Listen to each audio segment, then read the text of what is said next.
Ngayon naman ay pag-usapan natin ang scope and delimitation. So ang scope and delimitations, inilalarawan naman ito ang parameters o yung scope o yung saklaw na hanggang saan ang aaralin ng inyong research study.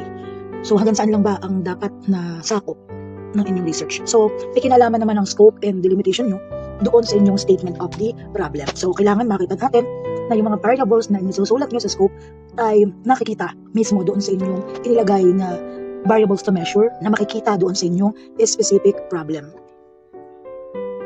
Okay, so ano nga po ba ang mga dapat ilagay doon sa ating scope? Una ay yung topic ng inyong study.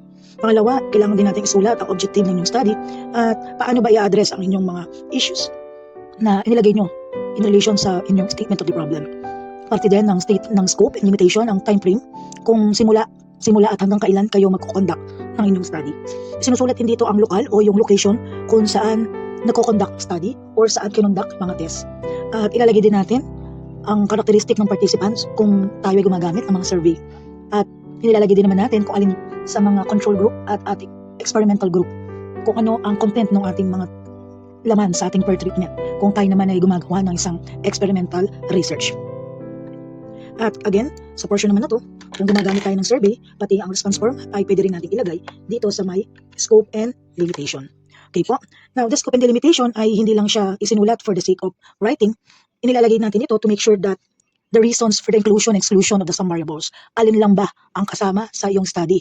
At inilalagay din natin ang mga posibleng hindi dapat kasama sa inyong research. Ngunit ito ay nakaka-apekto. In-identify nyo siya, yung mga variables na to, kasi sa tingin nyo nakaka-apekto siya sa inyong dependent variable. So the reasons vary depending on the nature of the study. So for example, pwede nating piliin na ilimit lang yung ating participants sa ganitong bilang. Ilimit lang natin yung ating observations sa ganitong dami ng ating samples or sa ganitong treatment group lang. For example, meron lang tayong isang positive control, negative control, meron lang tayong dalawang group or experimental, or pwede rin na isang control group or isang experimental group kung ang ginagamit nating research ay experimental research.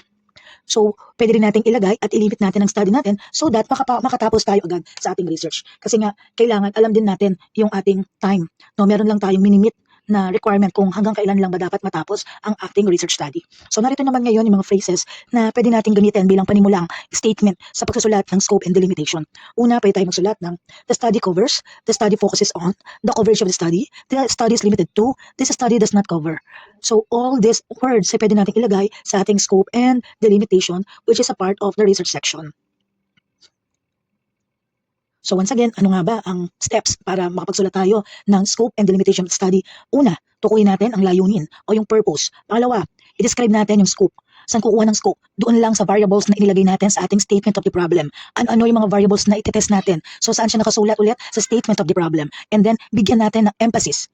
Bigyan natin ng emphasis ang reasons bakit ba natin pinili itong mga studies na ito. Ano nagiging dahilan? At ilagay din natin yung mga possible variables na pwede naman natin gawin pero hindi natin ginawa sa study na ito kasi, okay? So pwede natin ilagay doon iba pang dahilan.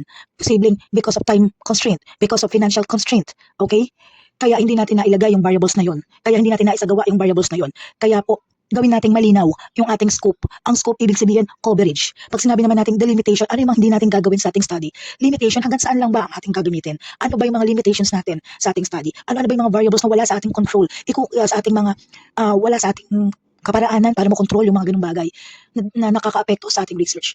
Okay? So, lahat ng ma-identify natin na variables ay pwede natin ilagay sa ating scope and limitation. Just make sure lang na ito ba ay pasok as your variables to measure or extraneous variables or variables that are not really included in your research.